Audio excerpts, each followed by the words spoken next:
Welcome to Empower Hour with KB. Looking forward to this conversation today with you guys. Of course, this came with a little bit of inspiration. This is something we've all experienced. I'm just going to be bold enough to say we have all experienced this on some level. And we do until we don't. That's all there is to it. We are human beings learning every single day, hopefully, if you're in a growth mindset, which is something I'm going to dip into with this conversation. So this morning at the gym, I saw my friend and he came over to me and he's had this he's a male, he's had this female roommate off and on, and she had finally moved out of his house and moved into her boyfriend's house. And it all seemed really good. He came up to me today and he said, "Guess who's back?" I said, "What do you mean?" And he told me her name. He said, "She's back. She's come back to the house." I said, "Oh no, what's happening? I thought it was really great with the boyfriend." He said it is, but she said that the word she used was bullies her into things. And I said, "Does he actually bully her? Or is it just more like pressure?" And he goes, "No, it's pressure. It's pressure." And I said, "Okay, there's me being a stickler for terminology, because I'm like, bullying is a whole different gig." I mean, bullying's like, you got a bully of a boyfriend, you got to get out and stay out. If it's pressure, then that's something that you can work with, because many of us have had that experience where we have been pressured into something in some capacity. But look at the title of this talk today. They can't control you without your permission. Something I've had to learn over and over and over again in my life. And I'm grateful to report that it gets easier every single time because of a few things that I'm going to share with you today when I dip into the how to break this pattern. But first, we're going to talk about what this means. It's imperative to know, first, off the start, that nobody can pressure us into anything without our agreement. Let that sink in. No one can pressure us into anything without our agreement. A victim mindset will say, quote unquote, "They pressured me into it." But an empowered or growth mindset will say, "I allowed myself to be pressured into it." Do you see the difference there? Do you see where the first one, you are giving your power away? They pressured me into it. That's saying that they are responsible for everything. And the second one puts us back in the power seat where we say, "I allowed myself to be pressured into something." Now, I know that I'm really free with words. Like I said, when the guy said bullying, that she called it bullying, I was like, all right, because just my mind and the things that I teach and the coaching that I do, it's like, okay, bullying means she needs to get out. Did you mean pressuring? He said, yes. Okay, pressuring is something that we can work with. So this is really not about like every little term that everybody uses, but it is important when it comes to how we're talking to ourselves and how we're seeing particular situations, because our words matter, because they not only can have energy, but they also have definition attached to it. So if I'm saying somebody is bullying me, that's really different, because that's a very aggressive, nasty, horrible behavior. Where pressure, believe it or not, you guys, this might get tomatoes thrown at me, is something that people are going to do because it works for them. So many unconscious and unhealed people will do whatever works for them to get their way, to get you to do what feels comfortable and good for them.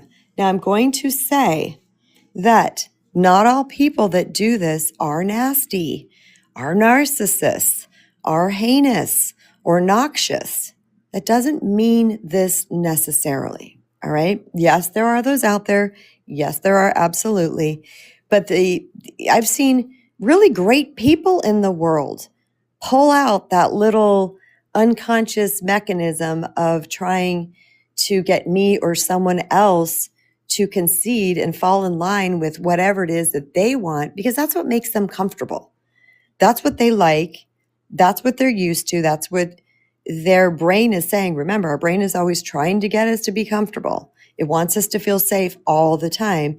And sometimes that means that they are going to use words, behaviors, actions, emotions to get us to do something that they want us that they want us to do.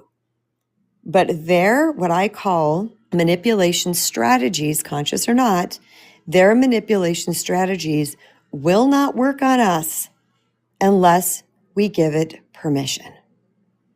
So if we fold, we fall, we bend, we morph, we give in, we give over, we concede because of the pressure or the manipulation or the emotions or whatever it is that they're throwing at us, that's on us. And being a recovering people pleaser myself, I actually wrote the book on it, The Recovering People Pleaser, a spiritual guide to reclaim your true worth and attract the love you deserve. Love meanings love in general in life. I almost said the United States. Why on earth would I say that? The heck, Kristen. Oh my gosh. I'm very rested today and happy, by the way, but that was weird. My 58-year-old brain does weird things sometimes. But, in our own life. So that's called The Recovering People Pleaser. It is in my profile here. You can find it by clicking on my picture, going to where it says my link tree, and you will find it in there. And that'll take you to the Amazon link, but it's available on 40,000 other book selling sites as well. So this is about reclaiming our personal power. That's what that entire book is about. And it is the ways to do so. This talk is in correlation to that. That's why I'm bringing this up, because I outline things in there in a very clear and distinct way so people can understand the what and why of people pleasing. So when I talk about the how to, it makes sense. Okay, so yes, people are going to do what they're going to do until we decide that what they're doing is not going to work for us. I have had this experience. I still do.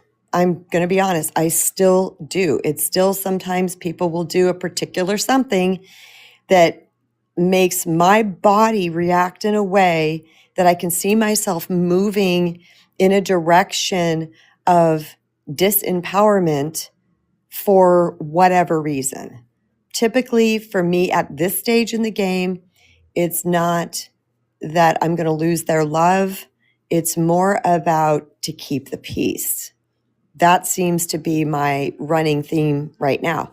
But there are many times in our life that we could be doing this because we're afraid of being alone. We're afraid of being disliked. We're afraid of being rejected. We're afraid of somebody leaving. There could be many, many reasons why these things show up for us. But for me right now, it's not those things per se. It's more about keeping the peace. And that's like, I catch it. I want you to know I do catch it. And I have to sit with it. And I have to create space so that I can make a good choice and decision. I also notice that sometimes when that's happening, historically, what I used to do is just immediate kind of knee-jerk respond and react to whatever they were saying. And now, through practice, everyone, this took practice for me, I just sit with it and just kind of look at them, look at the person. I don't really say anything because I noticed that my programming was to please or to feel safe or because people pleasing, there is control involved with people pleasing, by the way, you guys, not talked about too much, but I was trying to control the narrative, the environment, the relationship, whatever it is on some level. So people don't really realize that people pleasing is an equal degree of control as is people who are selfish or narcissistic. All right. We're no better or no worse than they are. We're all the same. We're all just doing the things that we're doing. So I realized I am trying to control. Once I took ownership of that, I sat with it and I gave myself space. What's happening here? Let me process through this. But I'm jumping ahead of myself and getting into the how-to. But so I'm going to keep going and just outline this a little bit more. And then I'm going to bring up my first guest, who is our beloved sister, Sharon. So the last piece I want to say is that people are going to do what they're going to do. Our power is deciding what we are going to do when they do that. And part of reclaiming our personal power and having a growth or empowered mindset is to become aware, is to be very aware of what's happening in this moment, because this is likely a pattern between you and this individual. Patterns reveal so much to us. They show us so much. So if we're willing to look at the pattern that's happening, we're going to get a lot of intel and a lot of insight regarding where we want to go next with this. How do we want this to look for our future? Welcome, Miss Sharon. Thank you for coming. Hello, how are you? Hey, I'm doing great today. How are you? Great. I just love that I'm having these little moments where I'm actually catching you. I love it too. What an amazing topic. And, when you were talking about patterns, one of the things I often say on my talks is the pattern is greater than the new message. And if we Ooh, start to unpack that. understand The pattern is greater than the new mess. Love that. Keep going. Yes. And so, the thought came to me when I was watching the documentary, and it was talking about, they were showing these wheels that hundreds of years from these wagons that were dragged, they would take them down to the edge, and they thought, okay, well, this is where the land ended. So then we thought, okay, so now we know the pattern, right? And everybody followed that pattern. However, when the water receded, guess what? There was still more pattern. And I think that's what you're talking about, is sometimes we're able to identify on a conscious level the pattern, but it's that subconscious. The water hasn't receded enough for us to see that we're still in the same pattern oftentimes, until we do that deeper work to understand. And therefore, we are following a prescribed narrative. And the narrative for you was people pleaser. I do the people pleasing, and you're absolutely correct. There is power and control in the people pleaser, but the people pleaser wants to control stuff to better balance their emotion, thinking they do it externally by controlling the person. Correct? Mm-hmm. Well, in Or order to to feel change, safe. It's a lot. yes, It's lots rooted in to feel safe. yes. And but it's around that emotion. That's a safe, feeling safe is an emotion. We're Mm-hmm. guarding an emotion that's being triggered. And you even said that sometimes if somebody says something, what you're doing is it's triggering that thing. Once again, you found the wheel tracks, but the water recedes. And when that water recedes is when we start having that feeling, when we think, oh, hey, wait a minute, I've got this. When we feel that, then we know we have to explore a little bit more. But one of the things I have found is when we start to understand that I'm following a prescribed narrative until I change that narrative. While also understanding, guess what? Everybody I'm engaging with is also following a prescribed narrative. Mm-hmm. That's So we right. could start talking about those narratives and how those narratives are interacting with each other and why they're not working.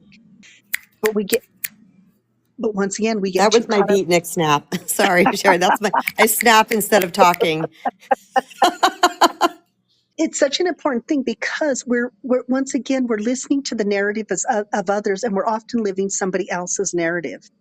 That's why, early on, whatever happened that makes one a people pleaser or a caretaker, caregiver, all of those things is a conditioned behavior and Mm-hmm. response and reaction. But until we understand, but nobody wants to say, oh, I was conditioned to do this. Who am I? That almost view it as a weakness, Mm-hmm. not understanding that it is not a weakness. This starts from the time we are born. Yep. It starts from that moment we come out that tabula rasa, and then what happens is everybody adds to it, and then we become whatever that is until we take the time to kind of erase those things that no longer are relevant for us. But it's being able to do that introspection and say and showing a little grace. Oh, yes. You don't beat up the person who was when this. You don't sit there and say, "Well, if I shouldn't have been doing that." No, we look at it, we have gratitude for it, and we say, "What did I learn from it? Who do I want Mm-hmm. to be? If it's not that, then what is it? And how do I want these relationships to look?" So we have to change the narrative. One of my favorite questions is this working for me? Is this going to get me to where Hmm. I want to be? The relationship, the goal, whatever it might be, is this working for me? And Hmm. then what I've done for me is I bring that up into my conscious, because if it's the unconscious pattern running the show, I can't do anything. But when I recognize the pattern and then I say, okay, here's the pattern. Is this actually working for me? Then I've got something to work with. Absolutely. And all along the lines with that, I always ask myself, what is important for that? What is the most important message for me, for the other person I'm communicating with to hear and understand? And if I do that, then I'm going to have that narrative. I'm going to be more focused on what it is I need in those moments. That's so good. Anyway, thank you That's a so great much question. for bringing me up, and I appreciate it, and have a great day. Thanks, Sharon. That's our very own beloved Sharon Abeda. She is a speaker here on the app, everyone, and she is here Saturdays and Sundays at 10 a.m. You don't want to miss her conversations. And as you can see, she's a very delightful human being and very easy to talk to. So if you can join her stage, and it is a definite safe place to be. All right, so let's keep going. I have a couple questions that I want to ask you guys because, I take these little tallies and these polls so everybody can feel like they're not alone. So that if you relate to the question I'm asking, whether it's current or in your past, because that doesn't really matter. We're just trying to, through a show of emojis, have people say, oh, okay, I'm not alone. I'm not the only person, because we can feel so alone on this journey sometimes, like I'm the only one, because maybe we see other people in our immediate surroundings, our closest circles, that are not doing the things that you think that you're doing or you believe that you're doing, or maybe they are, you just don't see it. But if you start to broaden that lens and look out, you're going to see that maybe in this circle of 5 people, I'm the only one. But if you broaden it out, you're going to see, oh my gosh, there's so many people that are contending with this. So the first question, and send up your emojis if you relate to this either now, because I'm saying in the past, meaning you're working on it actively, you're healing it, or you have healed it, or you're dealing with it right now in this current moment. Are you or have you been easily persuaded or affected by others' words, actions, or emotions? Have you or are you easily persuaded or affected by others' words, actions, or emotions? Here we go. Yes, we're seeing all the people shoot up the emojis who have dealt with this. Yes. Very, very common, isn't it, guys? It's very, very, very common. Amani, Jeannie, Linda, Truth, Lisa, Stephen, Dr. Robert, Michelle. Absolutely. Let me see if there's anybody else. Jeanette. Yes. It's a very common thing, you guys. So here's the second question. Have you allowed, or in the past or currently dealing with this, have you allowed other people to guilt or pressure you in some capacity? Have you allowed their guilting, or what I call manipulation strategies, to affect your decisions and choices? Yep. Once again, Stephen said yes as well. And let me see. Okay. Yep. Everybody's coming. Probably Donna said yes. I love that my Android device users are learning to use the DM since they don't have the emoji feature. I wish you guys did. I really want that to happen. Awesome, you guys. Yes, thank you so much for that, because this is, it's more common than we think it is, and I want you to really settle into that beanbag of truth. For those of you who are new here, I have what I call a beanbag of truth, which is no matter what the truth is, I see this big light blue beanbag, probably because we had one, and this thing was well loved, and you could sit in this beanbag and your buns almost all the way touch the floor, not in a painful way, but the beanbag was well used, so it would curl up around us and it just made the most comfortable chair for anybody who sat in it. So I call that the beanbag of truth. If we sit into that bag and we really just snuggle into the truth of these things, then we are going somewhere. And like Sharon mentioned, this is about grace. This is all about recognition, eyes wide open, ownership, taking accountability without beating yourself up, because that never does us any good. If anything, it works against us. All right? Hidden shame and unworthiness have been driving the train for a very long time in your life. You don't want to keep contributing to that by adding more shame to it.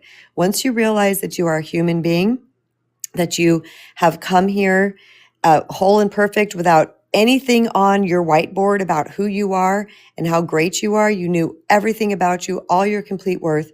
But as you grew and your brain levels started to increase, you started to take in more information from the outside world. And then the brain that's designed to keep us safe and alive starts to give us these messages. And then we start to function from a place of, ooh, I better change that because this might happen, or I was disapproved of over here, or this happened when that happened.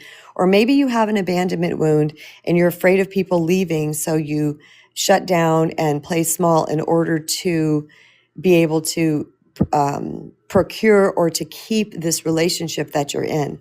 And I've seen this so many times where people are in a particular relationship that really is not serving to them, but they don't even see how unserving it is to them because they're so busy trying to keep that other person happy.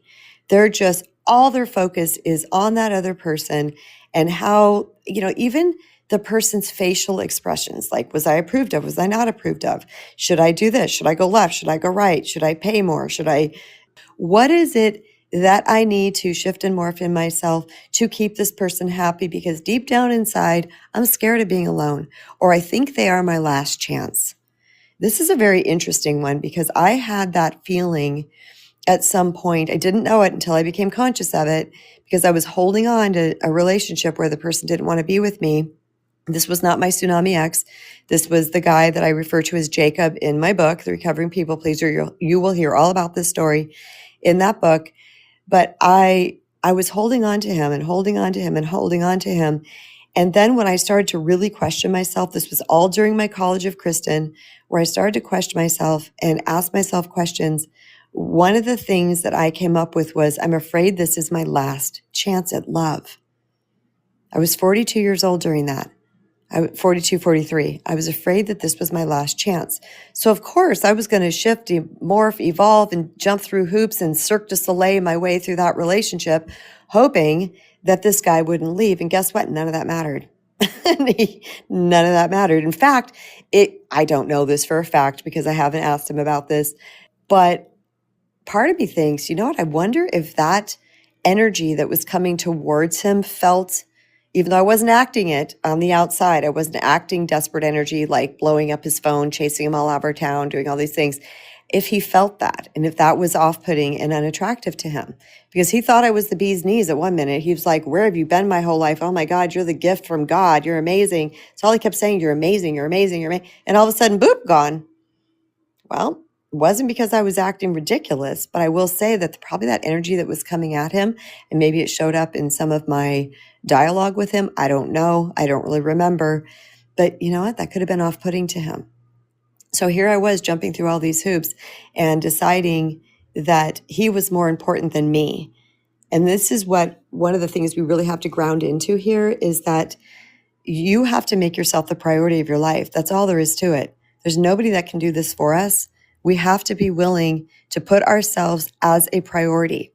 This is going to feel very awkward, very uncomfortable, kind of weird at first because it's going to feel like it's wrong.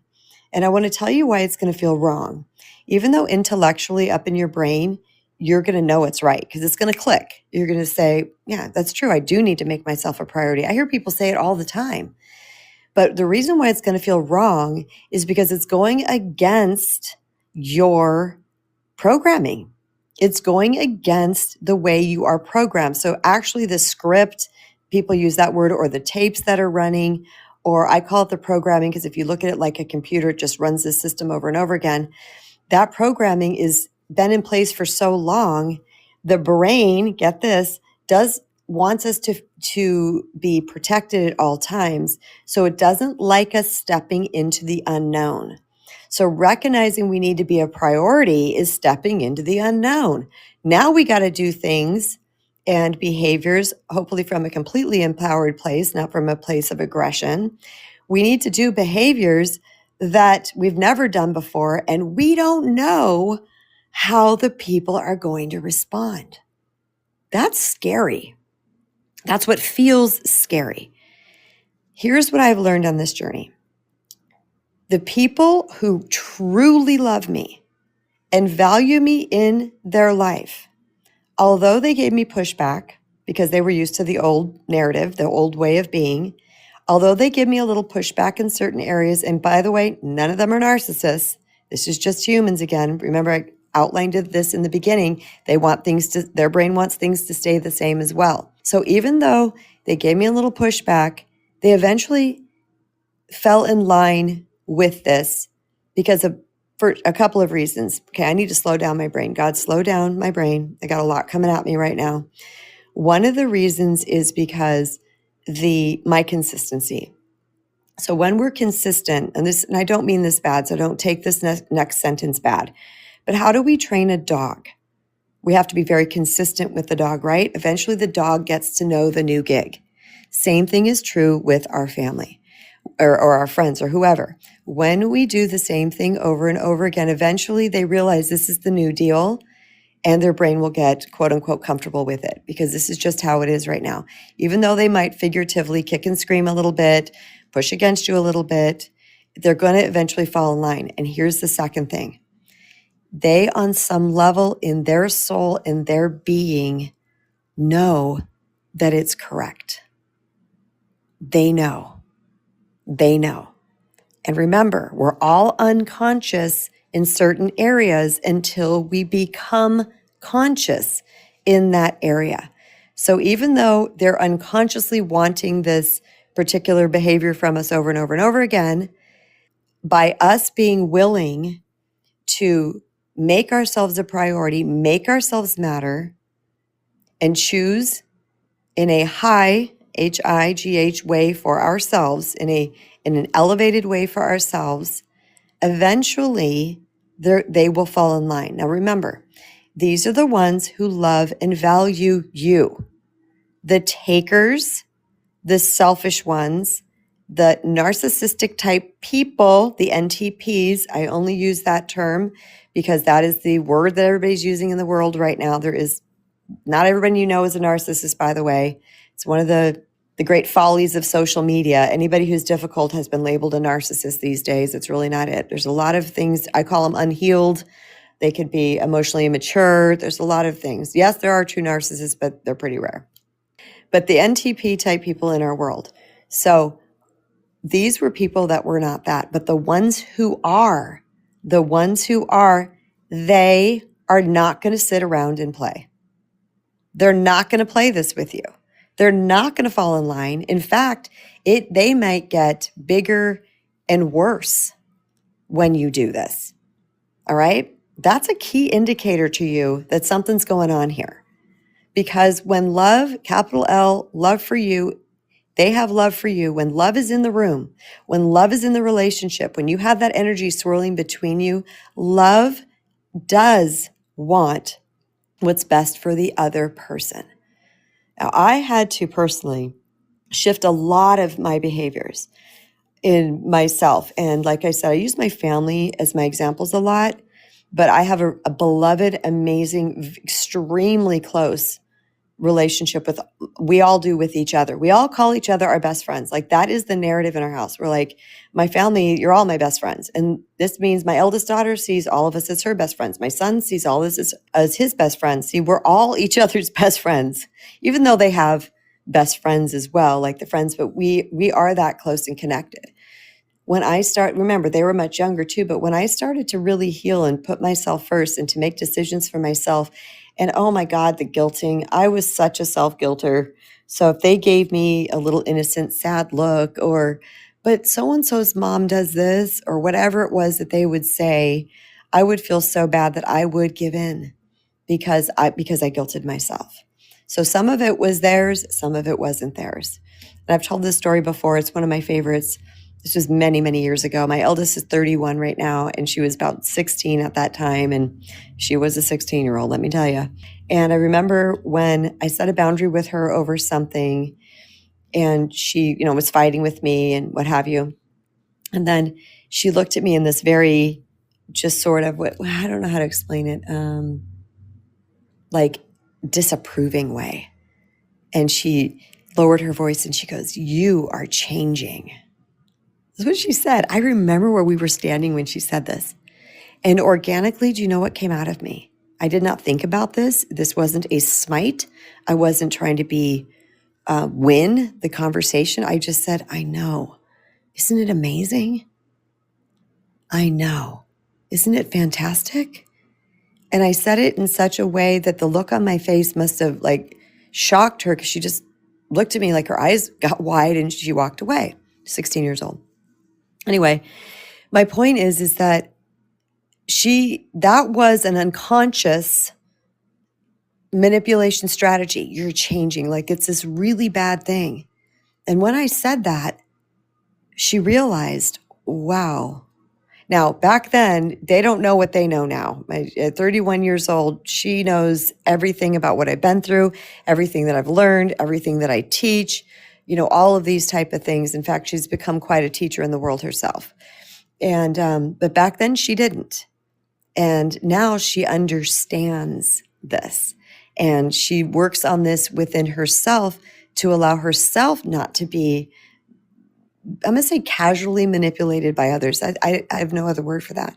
Meaning allowing those passive manipulation strategies to work on her. In fact, all of my kids have had to learn to do that. And I remember when my son really did this the most, because someone in his life, it wasn't me, but it was somebody in his life, was a huge guilter. And this person would guilt him all the time to get him to do things. And at one point, he just dug his heels in. He's got will, this boy. Oh my God, his will, when he makes a decision to do something, he will dig in.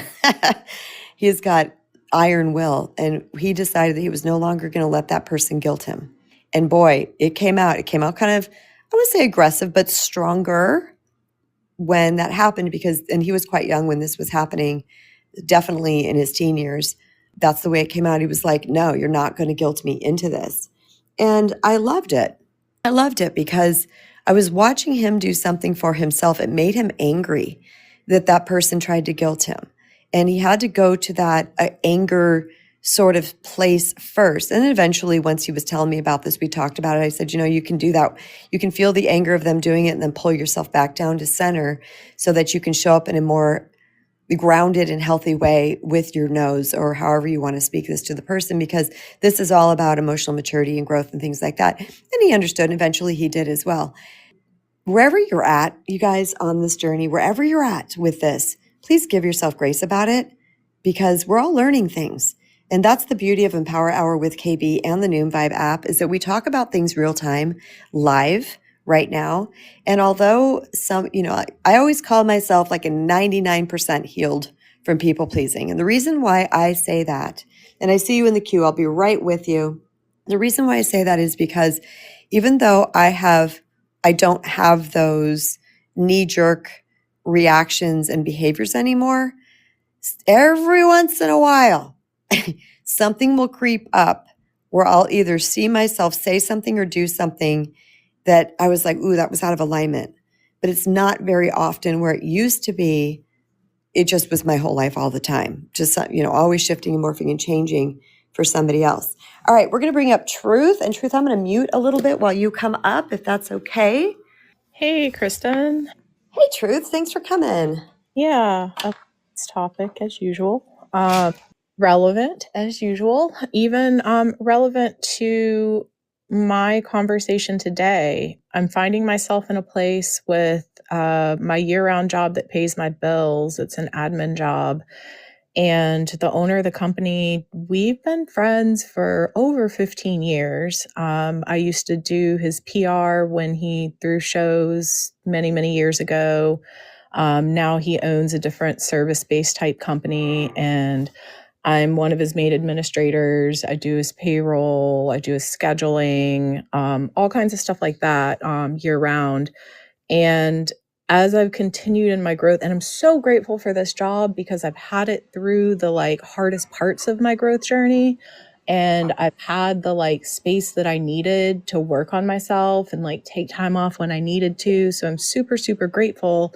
But also as I step more and more into my authentic self and taking down the masks in all parts of my life and trying to live my entire life in alignment with who I really am instead of just pieces, I'm seeing that we're no longer in alignment, basically, is what it came down to. And that's even what I said in the conversation we had this morning. A few weeks ago, we had this like major shift that he wanted it implemented by the next payroll, which gave me 2 business days to change the entire system.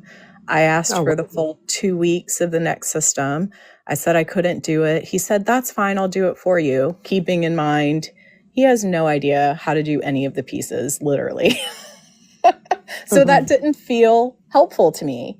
And he did acknowledge in our conversation today that he was adamant about it happening by that next payroll, and he was not going to take no for an answer. Oh, wow. But he offered to do it, so he didn't understand why that wasn't the solution. And I got really real with him, and I'm like, you're a throw a dog in the water and see if it can swim type of person. And honestly, I don't trust you to redo the entire spreadsheet that you don't even understand and trust and ensure that it's going to be correct when we're talking about people's money. And I was very pleased that he heard me. But like the reality of the overall situation is that like and what I said is like, we're not going to see eye to eye on it, because he was very stuck that him offering to do it for me was the solution and there shouldn't have been an issue. Instead, I knew that wasn't the solution. So I still ended up doing it, and I sacrificed my peace of mind and my capacity and worked extra hours and did a lot of things. And like at first I was angry at him for like pressuring me to do it. And I am still like frustrated by the pressure. I was angry that he wasn't hearing me, that he wasn't respecting me. But now I'm actually grateful for it, because that drew a line in the sand for me.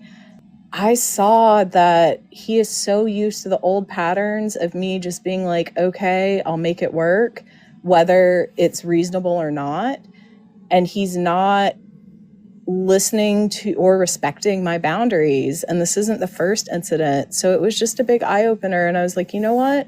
I was supposed to be transitioning out of this job in the spring. I was like, I'm done giving him my capacity. He'll get a certain amount, and anything past that, I'm not going to give it anymore. I'm going to put that into myself. And it has been my choice to deprive myself and to put his needs first and to succumb to his pressure. I chose to do that, and now I'm choosing not to do that.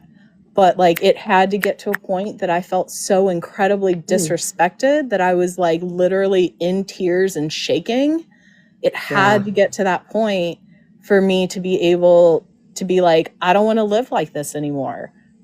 What do I have to do to change it? Yeah. And I don't know if I would have gotten there if it hadn't been such a like hard situation. Yeah. It's like yes, I understand completely. And I think that's totally relevant. I don't think we realize what we're doing until it gets built up sometimes, because we are running on that autopilot. Yeah. And I had trained him to know that when I pushed back, he could push back against me and I would give in. I had trained him to know that. That was on me. Oh, truth. I love you. Thank you. That's talk about radical responsibility right there. Yes. Do you know how many people I've trained? Oh, I've trained them to just keep treating me the way that I was treating me. And they did. But Truth brought up a really powerful point. And that is that she said, and I'm paraphrasing, I'm always going to paraphrase you guys because I'm not that person that can remember. I don't have a photographic memory. But she said something along the lines of, I'm not sure that I would have gotten to this place without getting to the place of recognizing that she needed to change something without it getting so bad. Story of my life, as it seems like that's how it was for me too. It's like because I just kept doing the same things over and over again, autopilot. And then it was building up inside and building up and building up and building up. And it either came into some type of crash and burn where I'm yelling at the kids or I'm yelling at somebody or I'm exhausted, unmotivated, mad, being angry, being a little bitter, being resentful. Like those type of things came up. And then this is why emotions are so important. This is why they're here, everyone. They're signals. They're signaling us, yes, green light, go. No, red light, stop. Something's going on here. Sometimes it's a yellow. Caution, caution, what's happening here? All right.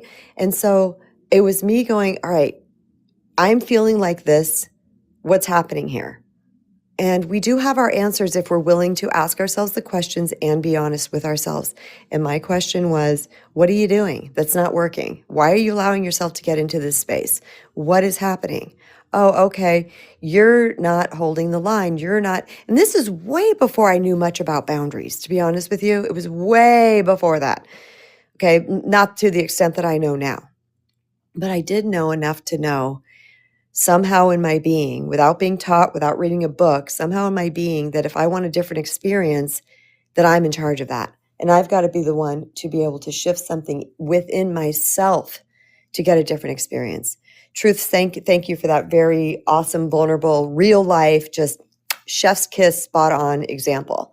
Hey, Stephen, welcome. Good morning. Good morning. I think some of this becomes, there's a difference in it if it's a person that you have been around for a long period of time as opposed to it's, oh, this is new. Could you do this? It's like, nope. I think that's that whole analogy of boiling the frog, slowly it gets turned up and the line gets moved and moved and moved. And then you're like, how did I get here? Yes. I have no clue how I got here, but I call that the slow burn. yeah. And I was, when I was listening to Truth, I was thinking, there's a lot, there were some things in my job that I wouldn't do. And there were other things at home here that it's like, okay, I need to get my rest. Well, can we stay up? It's like, I need to get my rest. It's okay if you fall asleep in front of the computer. They frown when I fall asleep on the steering wheel. It goes out of control. Kind of. And, I might have put a little of that pressure on my ex because it's like, I need to get my rest so I don't drive into the ditch. And it's just, How is that pressure? Isn't that self-love? I would think it would be that, but I could see it from her side being it's like, yeah, I can't do this because he's got to get his sleep. And it's like, yeah, when you were talking earlier about how the love thing that they would know in deep that this is good for both of you. Yeah, I'm not sure that was a skill she had, because I've had other people be mainly people that I've dated recently, and they're like, okay, what time are you getting home this time? It's like, well, would you want to go out tonight, or would it be better if it was on another night when you were more rested? And when a couple of those questions came in, it's like, oh, you mean I get a choice? Huh. Okay, what are we going to do what am I going to do with this? Because I just wasn't used to the choice. Well, you got to do this because otherwise they'll be unhappy. And I'm like, sometimes now, all right, here's what I see you asking. And here's how this is going to affect me positively, negatively, and if I'm really conscious about it, I can bring that up to the other person. I like that, Stephen. That's really groovy. I like that. Well, and sharing that, would you share that with them? You say, you know what? Okay, here's what you're asking. All right, here's how this would affect me. Have you had those conversations? That's cool. I've had some of those. That person between January and July of 23 brought out a lot of this in me. I had never, and I'm saying never, is like, we could talk about anything and everything. And there'd be like, well, why is this going on? I remember one time she wanted to come up as on the bike ride across the state. There was we had the week kind of planned out because we were going to be close, and so she was going to get my clothes on one night. The next night, it was close to her place, so I was going to stay there. And then the next night, she was going to bring my clothes up.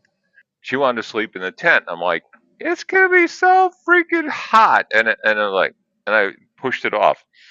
And, a few days later, it came up again.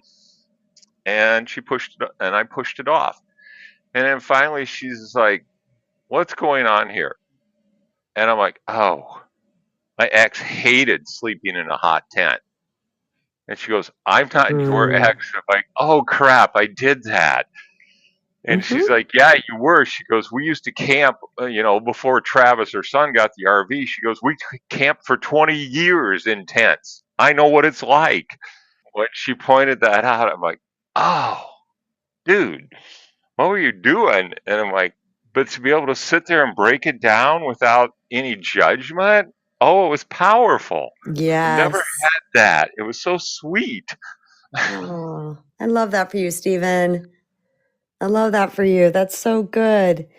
Let me talk just briefly, you guys, about what I had mentioned earlier about when people truly love and value you, they're willing to look within and to shift things as long as we're being consistent with our behaviors. Keep that in mind. They can't break through if we're being inconsistent because they're running the same programming over and over again as well. Here's the way I look at that. A person can only love fully to the level of their own healing. Let me try to make sense of this for you. A person can only truly love fully to the level of their own healing. I am thinking of a person in my life right now who I know this person loved me. Absolutely. But man, they were a wreck. They were a wreck and was not loving me very well. But I know they loved me. See what I'm saying? It's because that person had some healing to do.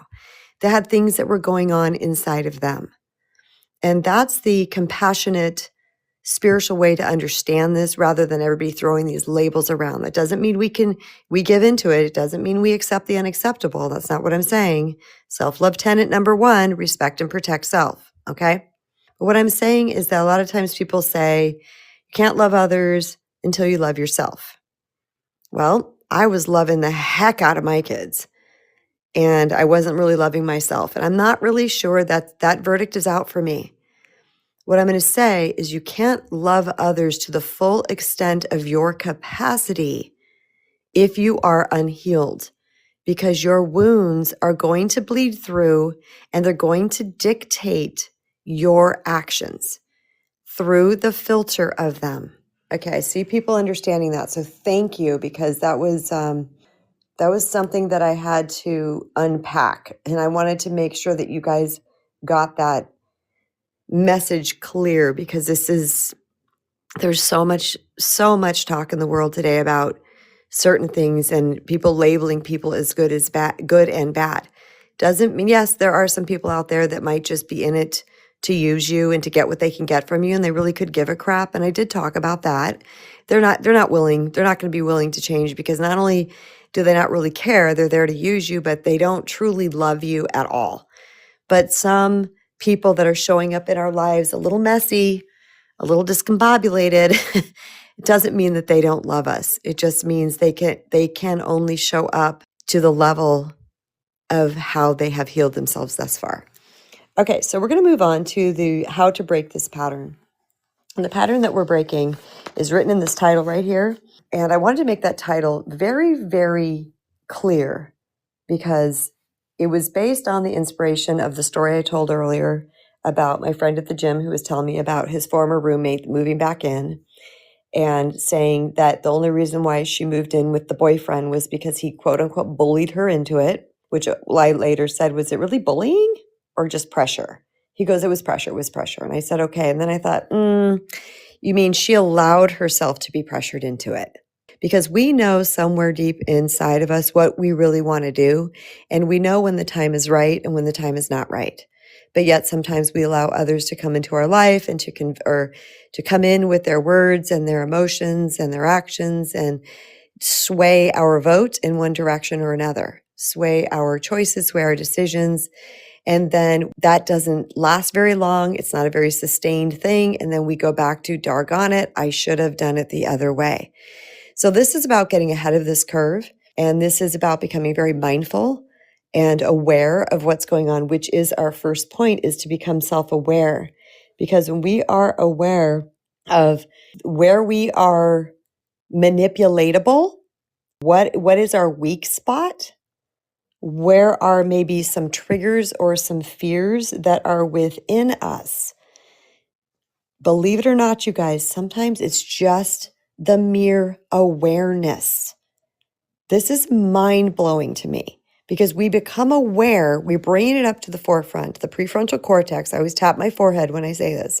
We're bringing it from the back of the head to the front of the head. And it's in the front now. Now it's within our awareness. So when something that mimics the past of where this person or peoples did the things that they were doing, that awareness is now there. So we have information that we didn't have before. So no longer is it just an autopilot thing. Now we're aware of it.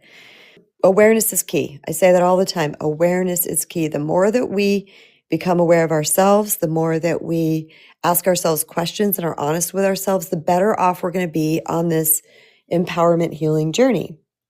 Okay. We cannot choose differently if we don't notice what's driving our reactions. So this is going within and saying, okay, why did I do that? What was the driving factor behind that choice that I made that did not end up being a great choice for me? The next one is boundaries. Remember, we're breaking the pattern of other people controlling us, all right, without our controlling us giving permission, us falling in line, conceding, giving over, giving up. Healthy boundaries are about protecting our energy and our peace, right? Had this conversation with my oldest the other day, and we talked about energy. I don't know. It was something I had said to her. She goes, Mom, that's really good. I said, well, babe, you have to understand that these days, where I'm at these days, is I'm all about protecting my energy. So it has to do with the way people are coming at me, the way people are speaking to me, the way, whatever, all kinds of things in my life. And when I put my peace first, when I made that a priority, that my peace and well-being is first, all of a sudden the boundaries started to naturally appear because that's a no, that's a no, that's a no, that's a yes, that's a yes, that's a yes, but these are no's. Once I understood what the no was, then I was better positioned to speak a boundary and to start setting a boundary. And sometimes, you guys, boundaries aren't always about going up to the person that's crossing our line and saying, this is what you did and this is what I'm going to do. Sometimes they're just about begging off early, leaving the event early. This is just a personal boundary. These are boundaries with you. It's not about setting a line with somebody else for something that they've done. So, or you know what? My son and I, my son threw his back out, so he was his what the heck? My flashlight turned on. What is this? Oh my gosh, this is so weird. Okay, it's off. Flashlight on my phone. Big flashlight came across the screen. That was funny. So he went to the chiro, and the chiro said, stay off your feet as much as possible. So at some point, I said, you want to watch a movie together? He said, sure. He looked one up. He goes, let's try this. Once I found out the subject matter, it was something he bought, so he had to buy the movie on YouTube. And once I found out the subject matter, I just threw the disclaimer right out there in the beginning. I said, this might be too much for me. It wasn't a horror flick. It was just, didn't like the subject matter. He's like, understood, Mom. And of course, my husband knows that too. I'm like, I'm gonna do my best to stick it out, you guys, because I want to watch a movie with you, but I don't know about this one. That right there was me being ahead of the game. I know me. And I know that subject matter might be too much for my heart. That might have been a little bit too heavy for me. I made it through the whole movie, by the way. I think it was the way the movie was constructed didn't pull on my heart as hard as I thought it would, but I also dissociated a bit. I'm just going to tell you. I told my son, I dissociated a bit. He goes, yeah, I saw you getting on your phone. I said, yeah, this got a little too heavy. Instagram, or email, or send a text back to somebody or whatever. And then I would come back out of it and re-engage with the movie. Sometimes I get up and leave. I'll go to the bathroom, I'll go get a snack or something, and I'll re-engage. But this is about understanding my energy. In the beginning, when I did this without speaking that out loud, the kids were younger too. They'd be like, get off your phone, Mom, be present with us, blah, blah, blah. And I was like, hey, you guys, this is what I'm doing. And then they would give me pushback. And eventually I'd say, all right, here's the deal going into this. Like if my daughter wants to come over, like she's, sometimes she's like, hey, we're in the area, we're going to stop by. I'm like, okay, but it's let's say 8:30. I'm going to bed at 9 tonight. Okay, no worries, Mom. But see, because I've started to implement this, now they understand. This is how it's going to go. I get up earlier, I go to the gym, I give a live talk every day. I want to be fresh. 5 days a week, I'm speaking live from my heart, right? I'm like, okay, I want to be fresh for this. I want to be, and that's another reason why my energy is so important. believe it or not, is because giving my life talks every day. That was one of the catalysts for me to really take care of myself in this department, because I want to show up the best I possibly can for you guys. I didn't want to wing it. I didn't want to barely make it through. I didn't want to not want to be here. And so these type of things are what contributed to me taking care of my energy in the way that I needed to. So boundaries. The next one is emotional responsibility. And this means taking ownership of your emotions and not blaming others for how you feel. It's about understanding what's going on inside of you. What is being activated? Why do I feel this way? Why do I fold? Why do I concede? What am I afraid of? A lot of times people say, you made me feel that way. Now that's I'm just going to call it lazy language. I do it too. I've said, well, that made me feel like this. I've said it too. I still do to this day. But I don't mean it in the way that that made me feel that way. It's that behavior, this was the emotional response I had to that behavior. Now, this is going to be shocking to some of you. Sometimes we think we don't have control of that emotional response, and we do. We do. We don't just have to let fly out of our body any little emotion that comes up. We have control over that. So I have learned, again, been practicing this stuff for a while now, that if something makes me angry, I don't have this big angry reaction like I used to when I was younger. I'm angry. I feel the angry. I allow it to be anger. Anger's healthy. It's a guidepost. It's a signal, just like any other emotion. But I don't let it take over. Okay, I do fully express it because I don't want that energy in my body. But I've now learned anger. This has made me angry. Why has this made me angry? What is this showing me? Is there an injustice here? Not, you made me angry. You make me so mad. Like a lot of times in abusive relationships, that's what the person will say. They'll say, you did this. You made me mad. You're the reason. You're the fault. No, never, never, never, never, never. All right? We get a choice with how we are going to deal with whatever emotion that comes up inside of us. Asking yourself questions about it is key.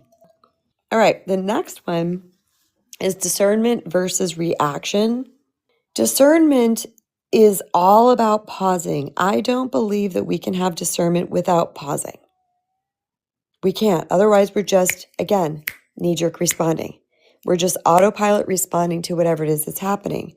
So for me, using that discernment is about pausing. And I wanted to learn to use that discernment. Like I mentioned in the beginning of this, when things come up, I tend to now, I'm still working on this because I'm such a talker. I've been at my first grade report card said, Kristen talks too much. All right. I'm a talker. So I'm very communicative. I'm very open about my feelings and everything. So when something happens, I'm just, I'm automatically using some words. But now what I've done is I've gotten quiet. Let me tell you something. This was a little disconcerting for my family members at first because they thought they were in trouble or something's wrong. Because I would just sit there and they go, what? Why aren't you talking? I can hear it. I can hear it right now. Why aren't you talking? Why aren't you saying anything, Mom? I said, because I'm feeling through this. And then they would think that the feeling through this was a bad thing. And this is not about something to do with them and me per se. This could be just a story that they were telling me. And I just got more quiet. And I just felt through things more. This is where we get our power because we're taking the time. We are giving our precious, adorable little, awesome little selves our time. We're taking time and we're giving it to us. And we're saying, you matter. You don't have to just blindly react to anything that's going on here.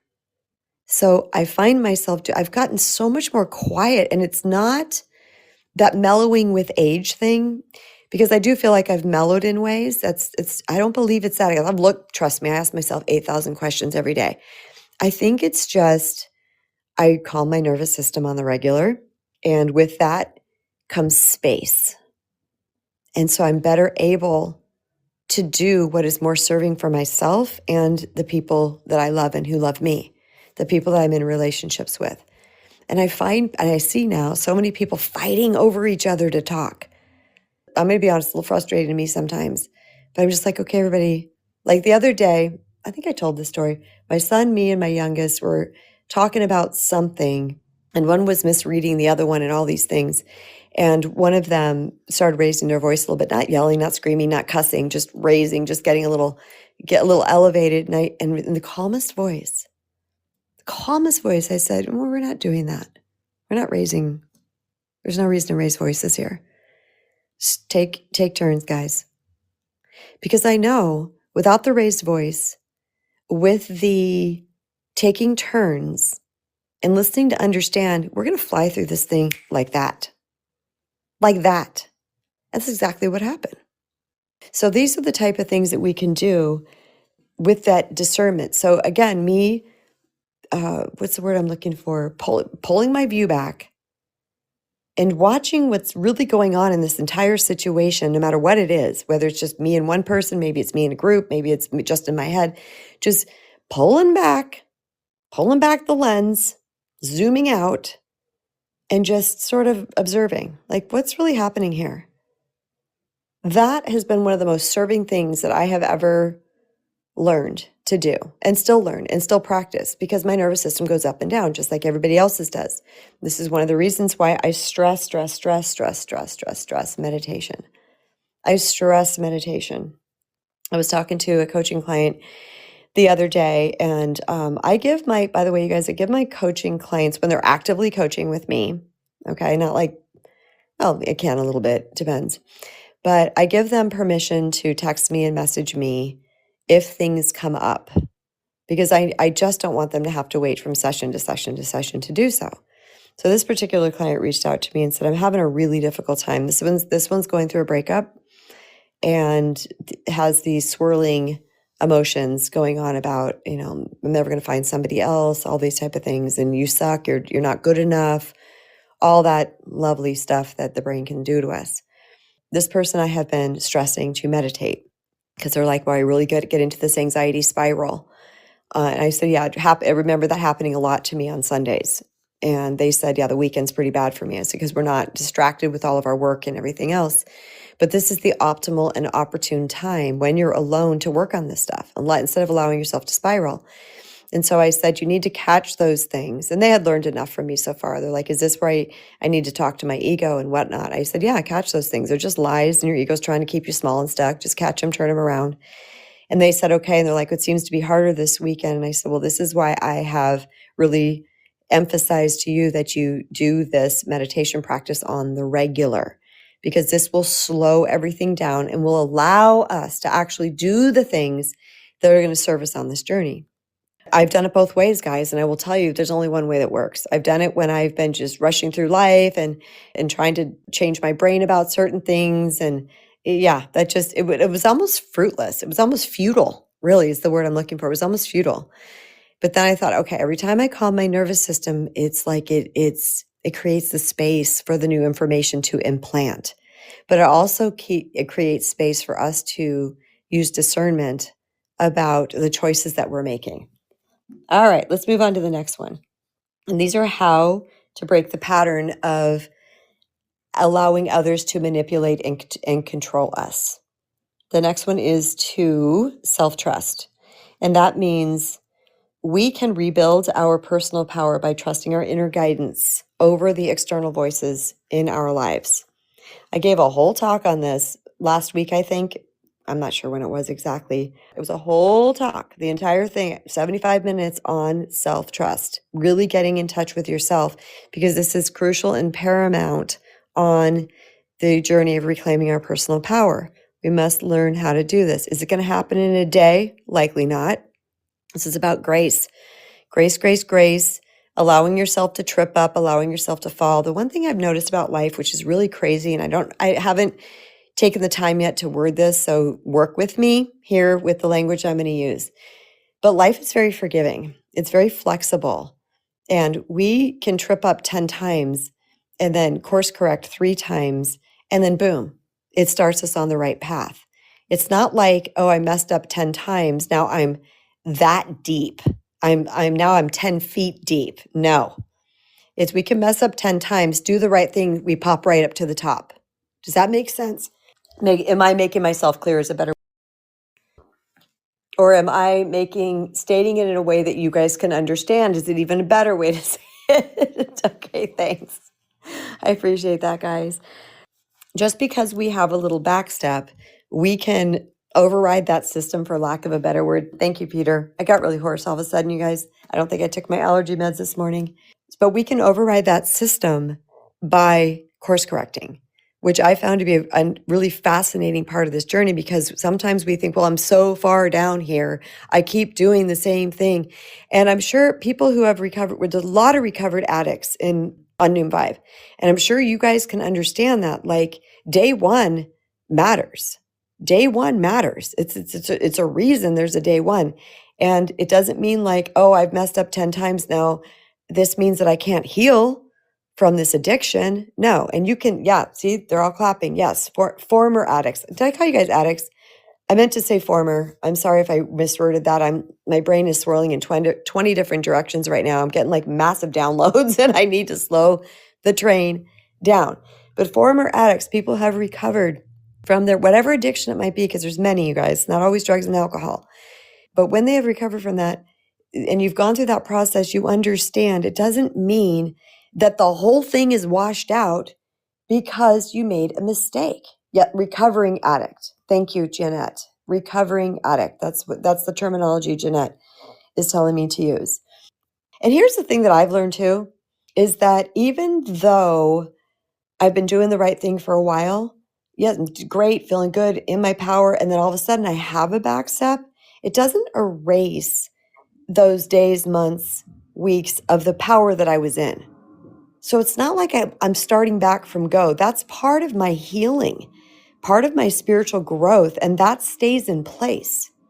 I once heard a quote that said, we don't go backwards when we spiritually grow. Like anything else, I question everything, you guys. I really do. I wouldn't say I'm a healthy skeptic. It's just, I just don't believe everything I hear or I read. So I looked back on that. I was like, yeah, there's a lot of truth in that. I can see that. So just because we're walking and we're doing great, and all of a sudden we trip, that doesn't mean the last 40 miles on the marathon didn't matter. Or 40 miles is incorrect. Okay, the last 10 miles of the marathon didn't matter. Well, they still mattered. We don't have to go back to the beginning because we tripped while we're running. So self-trust, huge, huge, huge. And get this, the more that you honor yourself, the more confident that you become. And the more that you demonstrate that in the world through your boundaries, your words, and your action, okay, the more you demonstrate that, you're going to become more confident in that area. Once I started to see, and this is as dramatic as I'm going to make it sound, that no one died and that I didn't lose a relationship and no one stopped loving me because I trusted myself and set my boundaries and used discernment, it formed a stronger foundation beneath me. So where it might have been first 1 inch thick, it started to be 4 inches thick, then 10 inches thick, then 3 feet thick.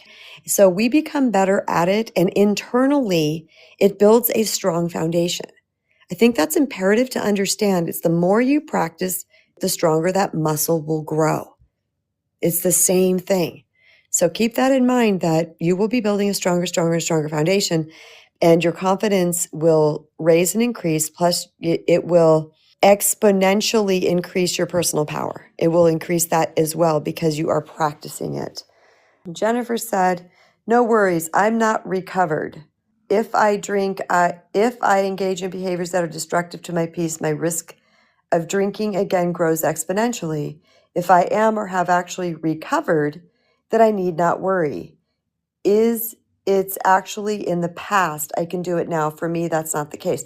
I understand. Okay, that's a good way to put it. And that's what I said to someone too when I talked about recovering people pleaser. They said, no, you catch yourself and you change it. And I was like, no, I've still seen sometimes that behavior. It's minute. It really is. It's minute, but still there. So yeah. Okay. Thanks for that, guys. I appreciate that. All right. And the last one is accountability without shame. I've mentioned this before.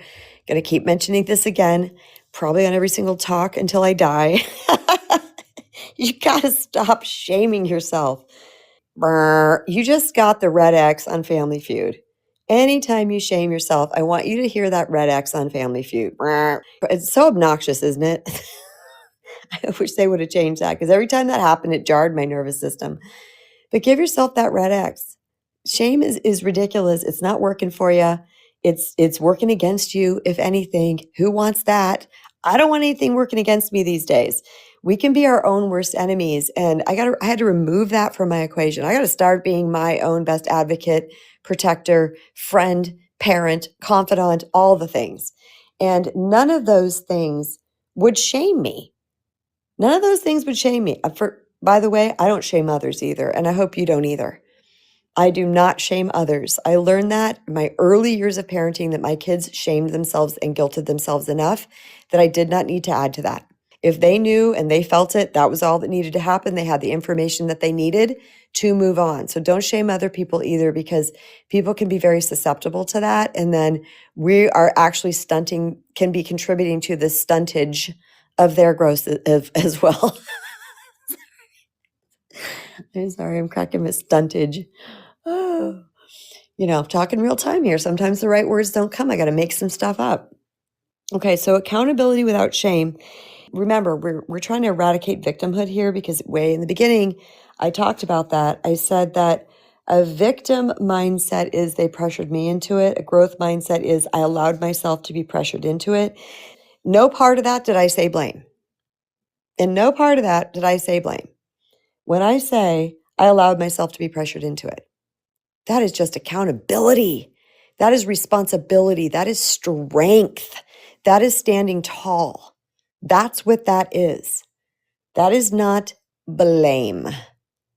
Blame. We need to be very careful about the word blame. Certain people in my life say, "Are you blaming me?" Or "You're always blaming me," or whatever. No, I'm not blaming anybody. I'm talking about a situation, but their filter is blame. So they're going to see it as blame. And the minute I hear someone say blame, I'm like, we're not talking about blame. We're talking about, what is it that you need to take responsibility for? What do I need to take responsibility for? How can we meet in the middle with love? That's it. So take blame out of the whole thing. It's ridiculous. It's really just about recognizing our role in the thing with compassion, so that we can do something differently and choose differently next time. All righty.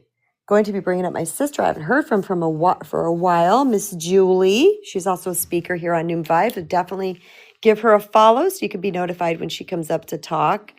Julie, we got the uh-oh, my dear. Oh, there she is. Oh, weird. Got the uh-oh and you popped up anyway. Hey, Julie. Hey, isn't this great? You get a uh-oh, and then here she comes. That was so great. You didn't heed the warning, did you? I love it. I'm only kidding you. Yeah, blame, right? When I see the word blame, I always think of it's lame to blame. When you are about to blame either yourself or anyone else, it's because you have a need in you to lean on something. You need to lean on another person or lean on yourself in order to get through a thing.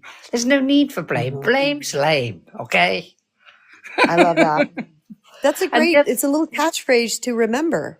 yeah, it's good. Isn't it? It's good. Blame is lame. It's like, blame's lame. Why am I trying to do that? What's the story? What's the story behind me? Either blaming myself or others. What's that about? And what's it going to fix? What's it going to do? What's going to do for you? You blame yourself or you blame someone else. How is that going to kind of enhance or change the experience that you're having? It doesn't. It's like a doorstop. I was just thinking that. As you were speaking, Julie, I was thinking blame is like falls flat. There's nothing happens from it. But responsibility is something else. Yeah, it's a stone. It just gets dropped there and you're going to trip over that blame all the time. It's going to get in the way. You're going to have to move it. You're going to have to put it in different places. Blame's lame, okay? And the thing about shame as well, I've got something to say about that too, because I often have a lot to say about a lot of stuff. Bring it, sis. I love it. Shame, I was thinking about this the other day when I was answering a question about shame. So we said, what's the biggest shame that you've ever had, and what did you do about it? Oh, I And heard I that thought one. to myself, I thought, isn't shame something I'm allowing myself to feel? Isn't that me giving myself permission to feel crap about a thing? To feel as if there's something that I need to shelter or hide? That's what shame is. And, we kind of, if we feel a shame about something, it's us saying that whatever this thing is off the gauge of goodness. It Yeah. needs to be hidden. It's something that is like, it's like saying it's a darker side of yourself that you can't reveal. You have to I sit love in it that. like a sinew of color. It's Maybe subtracting you're from our goodness. That's what I'm yeah, getting. yeah. And yeah, that's so It's a good, Julie. duller. Yeah, yeah. So I was Hmm. thinking about that, and I thought, well, shame, is something that I think definitely you allow yourself to have, or you allow others to feel when you shame someone else. When you want to shame someone, what are you trying to do? How are you trying to get them? What are you trying to make them feel? And that's the Yeah. thing to think about. Is, do you really want to own that? Do you really want to pass that to anyone else? Shame, again, like blame and shame, are useless things. They're Yes. useless, heavy blockers, if you want. I think you think of them as great big stones or doorstops. The things that get in the way. There's no real use for a blame or a shame. So when you come to that point where you're feeling this shame, no, you're telling yourself that that's what you want to feel, and you're gauging it in that kind of good thing, bad thing, that lovely judgmental thing that we tell ourselves that other people think or feel about us, or that we think or feel about others. It's all about that judgment thing. Shame and blame need to be just put in a box with a lid slammed down on it, and don't go there again. You don't need Mm-hmm. that. That's not helpful to you. So slam it away, put the lid on it, and continue on your road. That's Taking right. in everything that's good for you, everything that's learnable, everything that's moving. Yes. Thank you, Julie. I love that. I love her creative expression of language, and I love how she put all that together. And I appreciate you taking the time, Julie, to come up today. That was truly amazing. Love, love, love. Now, my second thought that I was having is that I was processing and pondering why people want to shame somebody. What is that all about? And if you think about it, it's really about control. And what does that mean? Because we think if we shame them, if we make them feel bad enough, they won't do the thing again. Right? So it's really this backwards manipulation strategy of our own to try to get that person to not do that thing. Let me just shame you and make you feel really bad, like you're a terrible person. Well, my goodness, now we're contributing. Now we could be someone who is contributing to their lack of worthiness, helping them further decrease or empty their worthiness cup. And then what kind of behavior is going to come from that? It's also shaming somebody is not of love. Remember my talk, WWLD. What would love do? That's not too far back here either. That was an excellent talk as well. And I did put that one on my podcast. What would love do? Huge. I think we had a 2-part one with that one. I think. At any rate, what would love do? Love is not going to shame. If I notice that somebody gets it, the minute somebody takes responsibility around me for the thing that they did, I'm done. The conversation can move forward in the healing capacity or solution capacity, but that's it. Because I know they got it. I want them to be able to figure out what's their next step. Like, what are you going to do? Like, how much does this matter to you? Shame is a emotion. It is part of our emotions. So in the respect that we are ashamed of ourselves for doing something wrong, or we're embarrassed, or we're cringing, it's just a guidepost. It's a signal. that respect of it, that's a healthy expression of it. We need to have that, just like we need to have anger, frustration, resentment, any of the things. But to self-shame and to continually to tell ourselves that we are bad is not going to do anything. Start to look at yourself as a work in progress. Look at yourself as learning. Oh, I'm learning here. I'm figuring this out. Whatever language that you can use that's going to make this feel a little bit lighter and less heavy to you. But shaming yourself, I suck, I'm terrible, I'm awful, no, that's just going to keep you further down in the pit. And we're trying to stay on top of the pit. We're trying to get out of the pit, right? So why are we going to implement things that are going to make things worse? I also found that when I'm lighthearted about the things that the mistakes I make, or the cringies or the embarrassing whatevers, when I can laugh at myself and be lighthearted about it, that is so helpful. That makes me feel so much better because I'm not absorbing the negative energy from the thing. So keep that in mind too. And in this quest, if you will, to reclaim our personal power, we're going to take our accountability. We're going to know what part of this equation is ours, and we're not going to shame ourselves for it. We're going to merely be the observer. We're going to be the witness. We're going to say, I see what I did. When it came to me taking ownership or responsibility for being the common denominator in all my relationships, I remember not judging myself about it. I just remember sitting there in reflection going, oh my God, this makes so much sense. It actually made me happy. I didn't beat myself up for it, but some of you may be in the habit or the process of beating yourself up. So keep that in mind. It's not going to be helpful. I appreciate you all being here for another episode of Empower Hour with KB. You guys make these talks so full-bodied, so robust, so bountiful. Much love to you guys. Thank you for all the claps. I appreciate it, and I look forward to having another conversation with you tomorrow. Bye, everyone.